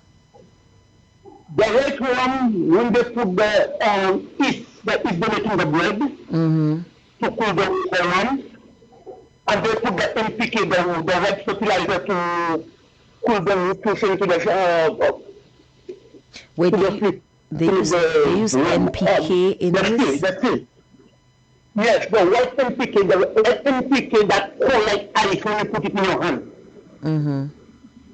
Okay, when they put that in the rum. Oh, you mean hydrogen? Okay, I understand now. Yes, yes. When they put that, when they take that rum or when they proof, and they send that to the boiling point to break it down to 40%. Now, when they do the burn tea, everybody right. Okay, every single thing they put in the burn tea, that the good is the feedback, the red rose feedback, and the milk. Okay, now, come to the coloring now. It's sugar. So it's just a lot of sugar. It's a lot of sugar. Okay. Okay? And that's what people don't understand. They're just drinking a lot of sugar. That's why people like them so. It's full of sugar. Yes, it's full of sugar. The molasses is sugar, plus the NPK, the yeast making the bread, all of that. I don't know if they changed the recipe. I don't know. I don't know. But I'm just telling you what I know. Yeah, but you know there's a lot of sugar. Yes, a lot of sugar. Right. Okay. Now all the sugar can make rum with is another set of sugar again. Yes. No. St. Lucian people, I am telling you everything today. Okay, that diabetes we don't know where it comes from. Okay, we have to get the source of the diabetes in St. Lucia. Okay, eat right, don't eat right. Okay, you will still get it because the way your lifestyle will make you get diabetes.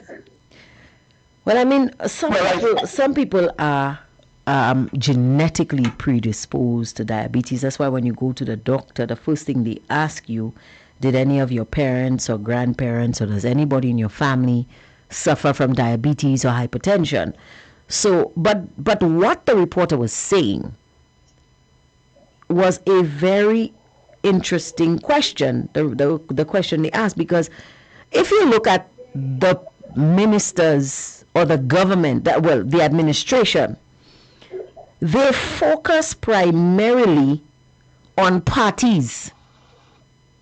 They start with New Year's, then they move to jazz, then they move to carnival, then they move to Journée Creole, and it's a party. Party, yes. And let me just finish my point. So, with all of that partying that they encourage our St. Lucian citizens to do, there's always a lot of alcohol consumption. People are always drunk. People are always drinking. So, What do they expect? With all of that alcohol consumption, what are we going to get? Diabetes, hypertension, high cholesterol. That's what we're going to get. So if you are the ones encouraging the party today and tomorrow come in and tell me, check my blood pressure, what is the point? What are you saying? What are you saying? And here's the other thing, caller. You might not have heard that part. So the Minister of Health said that by a certain time, by the next couple of years, every house in St. Lucia should have a blood pressure monitor. And then he said that, and some people thought he meant that the ministry was thinking of giving everyone a blood pressure monitor, but no, that's not what he meant. What he was trying to say is he was encouraging every St. Lucian household to purchase a blood pressure monitor and encourage their families overseas to send down blood pressure monitors for them, especially in the Christmas barrel. So every Christmas barrel should have a blood pressure monitor. Can you believe that, caller? Can you believe that? What kind of... What? Oh, Lord. Can you believe that, caller? Okay. But the comment you made just now there, right? Let me tell you. Mm-hmm. Sometimes people that have diabetes, they related to you. Mm-hmm. One. Sometimes I have it, and you have them when you're not related. Yeah. Okay, you see that genetic or family thing. I don't believe in that. Sickness don't come at family. Let me tell you the cause of all that. You see, let's say, agents cook in the same way. Yeah. They never change their lifestyle of cooking. Right. Okay, your mother see that my mother cook like that, and she continue to cook the same way. And you cook the same way. All that, the disease in the next generation still continue. Right. Because the doctors never get the source of the problem. They will say genetic. No. Okay, it's the way we cooking. And solution like to use Maggi cube. They like that, and they have to change them. That all that is agent for cancer, agent for diabetes, agent for high blood pressure. You know, because some question, we are black people. Mm-hmm. Vitamins D, we hardly get vitamins D because of our skin is thicker. Okay? Not because we live in St. Lucia, we need to take our vitamins D. Actually, and our magnesium. Actually, you're wrong about that, caller. You're wrong about that. Because black people can get vitamin D from the sun. There are a lot of myth out there when it comes to nutrition, but I happen to hold a diploma in applied nutrition and dietetics, and I can tell you, because I am a trained dietitian, that is categorically incorrect. The dark pigmentation in your skin actually turns sunlight into vitamin D. So if a black person is not getting vitamin D, that means that person is not standing in the sun. If you say white people, Caucasians, they don't get enough vitamin D and they need supplements, fine. But if you are a darkly pigmented individual, you have no reason to have any deficiency in vitamin D. All you would need to do is to stand outside in the sun for a few minutes and your body produces its own. So whoever told you that, they're talking about persons who are very light skinned, not dark skinned persons. That is not true. That's people.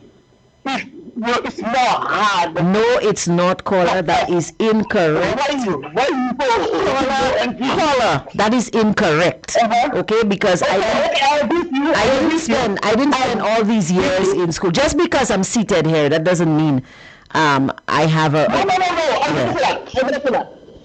I am telling you because I worked as a nutrition officer for the Ministry of Health before I entered the public service, private, and I can tell you that that is not true. Okay, and don't go around saying things like that. There are so many. No. There are so many misconceptions. No, listen to me, because these are things that I encountered during my tenure as a nutrition officer in the field.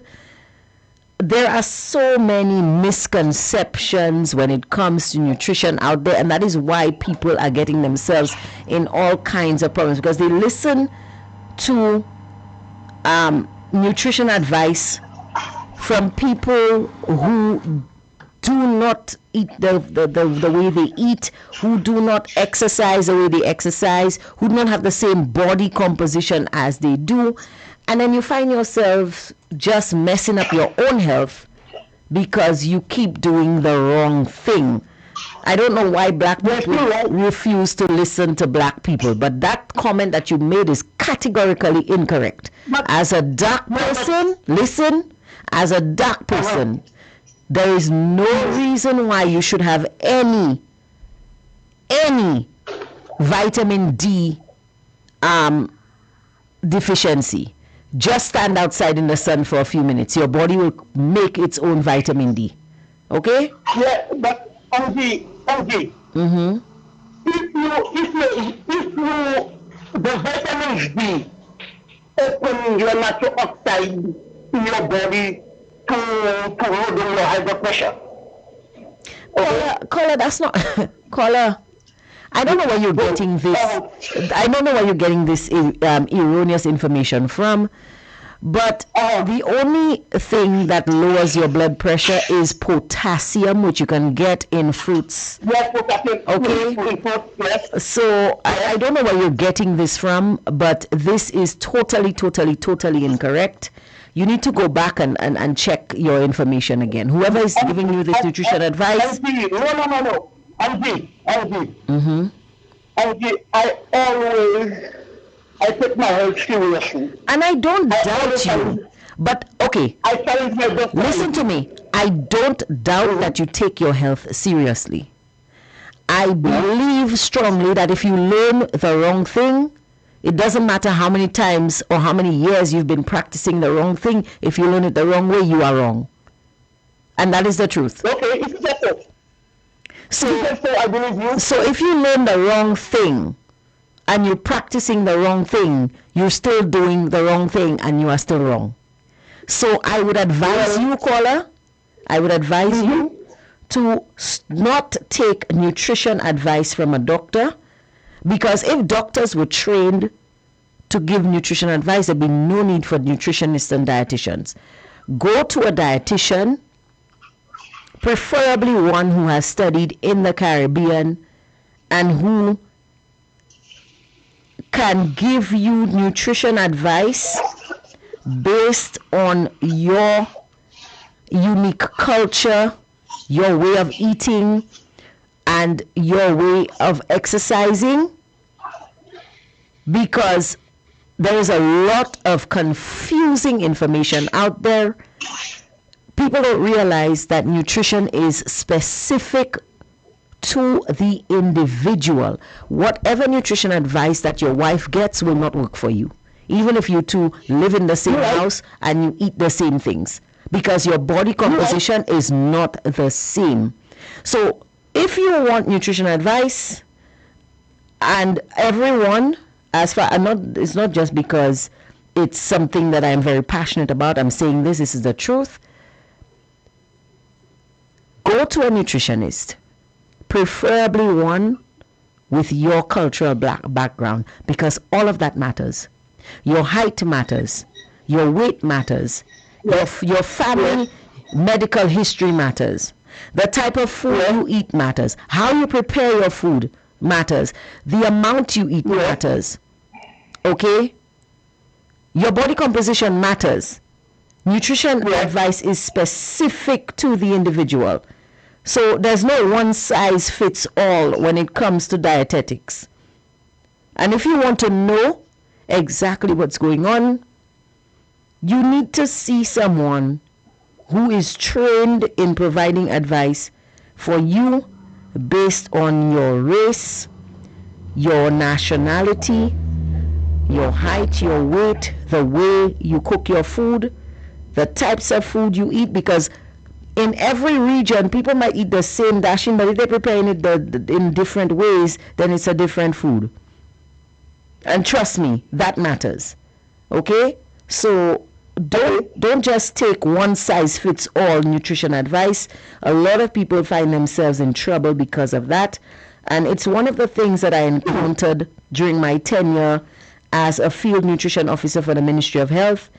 People were coming and asking all sorts of crazy questions, practicing all sorts of crazy things, and then were wondering why they were sick, why they couldn't control their diabetes, why their cholesterol was sky high, why their high blood pressure was refused to be under control. And it's because they were doing the wrong things, because they were listening to the wrong people. So please don't fall in that trap, caller. Please.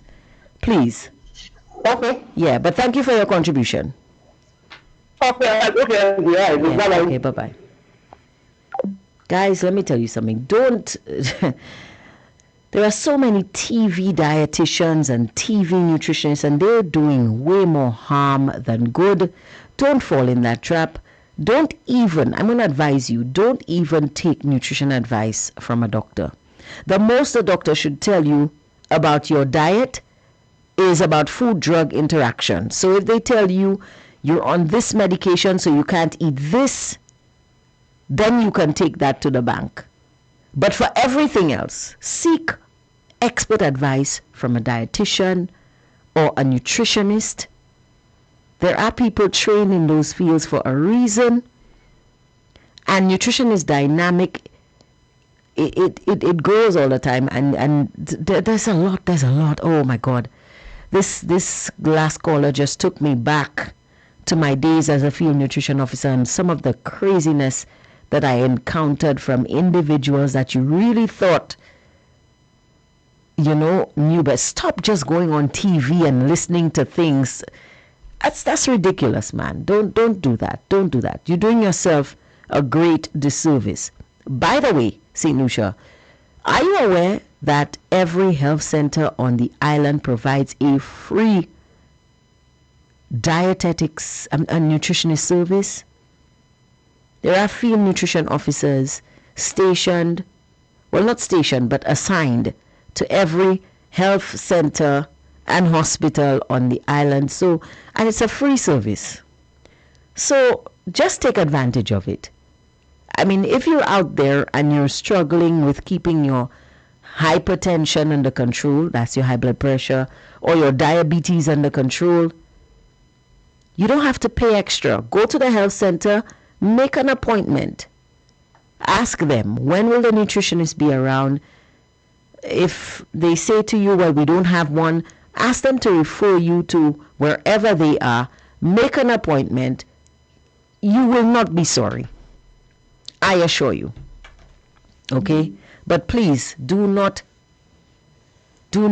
take nutrition advice from just anyone, because you are doing yourself a great disservice and you might just do yourself more harm than good. This is my time, St. Lucia. It is 4:15. Every time I sit here, I always go over the time. The show ends at 4, guys. The show ends at 4. But thank you so much for joining me today on Hard Talk and allowing me to just vent and say what I needed to say about what was happening in St. Lucia. We really need to stop this, St. Lucia. We really need to stop this. We really do. We really do. Because hypocrisy is not something that we should practice. And if you're going to be measuring from a yardstick, that, unlike your diet, is a one-size-fits-all kind of situation. So if it's good for the gander, it's good for the goose, or it should be good for the goose. And like the old people say, même bâton qui bat chien noir, il supposé bat chien blanc too.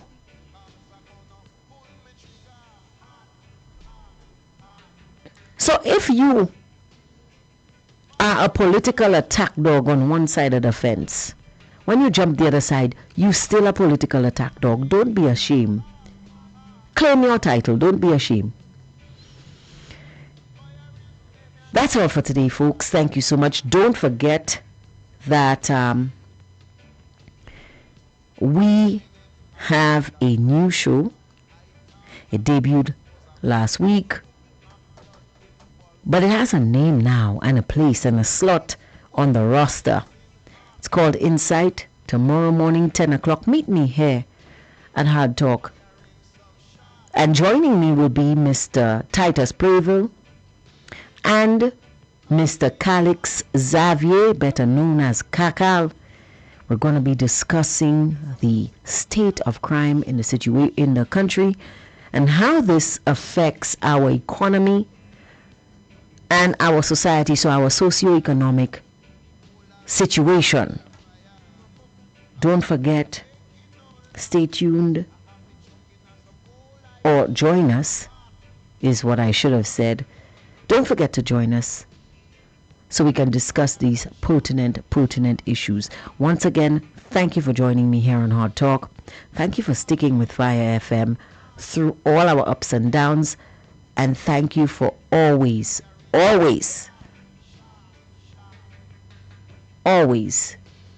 sticking to the truth. Have a wonderful evening, St. Lucia.